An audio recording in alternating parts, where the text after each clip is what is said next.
Well, hello. This is going to be a video for the EMI lab where we're supposed to create a EMI flowchart depicting a system that we chose and how the operation works. And this is the flowchart right here. The system that I chose is this system. It's pretty simple. This arm picks up and claw pick up this piece right here and move it over here, drops it, picks it back up, and moves it back to the same position. Currently, this is runs both automatic and manual. In the flowchart, I only depicted the manual side, but if you were to operate in a manual mode, this push button sensor here would be in between each action being performed on this flowchart. Okay. So to get into it, we have two types of power being used. We have both electrical power and pneumatic power being used. Electrical power is being used to perform checks with our PLC, and our pneumatic power is being used to perform mechanical functions. So moving things around. So our pneumatic power moves stuff, and our electric power is checking the positions of things. This is basically what it comes down to. In this flow chart, I have a legend down here. Each S is a sensor, and it depicts either a position sensor or pressure sensor. And then our pressure relay for the pneumatic power depicts our pressure relay. Basically, they're gates within the system that read out. Now, I want to say that's it. Yeah. This depicts one full cycle of the arm. And as soon as that cycle ends, it continues to repeat as well. So going over into our system over here, you have the power coming in, which is a 120 volt DC coming in through this cord right here, coming into our system, which goes into our terminal and is converted into 24 usable volts, or 24 DC from AC to DC converted, and is then pushed through our PLC and used to operate the system here. Over here to the left, if I can get it to pull up, right there.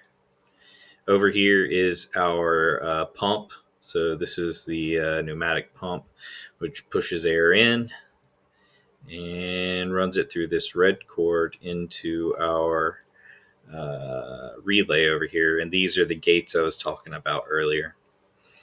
Going back into our chart real quick. Each function is performed. This first one, the PB, is a push button sensor. So you press it once in this automatic format, and it operates this entire cycle. It goes through the entire thing, and then it repeats itself. So, but one cycle is one full rotation of work. So as you can see here, you press the button, the arm will lower, it'll pick up the part, it'll lift the part, it'll rotate the part, or rotate the position, or it'll move the part. There we go.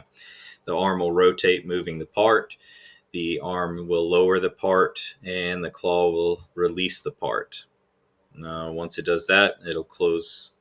It'll pick the part back up again. It'll lift, and then it'll rotate back to the original position. It'll lower.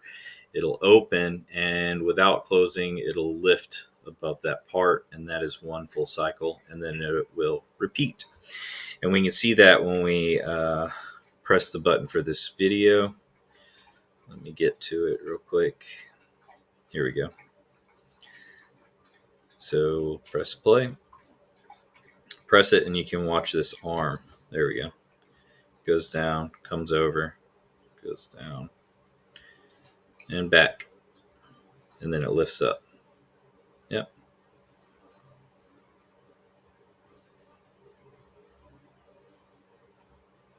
One thing to notice, I'm going to stop the video on the next rotation.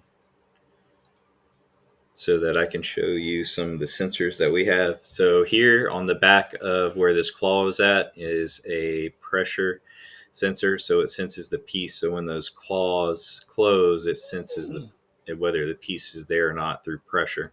If the part is not there, it won't function. Over here, we have sensors on our actuators depicting what position these are in. So you have one that rotates the arm and you have one that lifts the arm up and down. All right. So you have in total 4 sensors, 2 for this and then another one for the up and down. Over here to our right, we have our PLCs. Rich is right here, our PLC. And then over here, we have our pneumatic gates. So if we, to correct the flow of everything, you press this button and the PLC will receive whether the button is pressed or not. Once it is pressed, it'll start operation.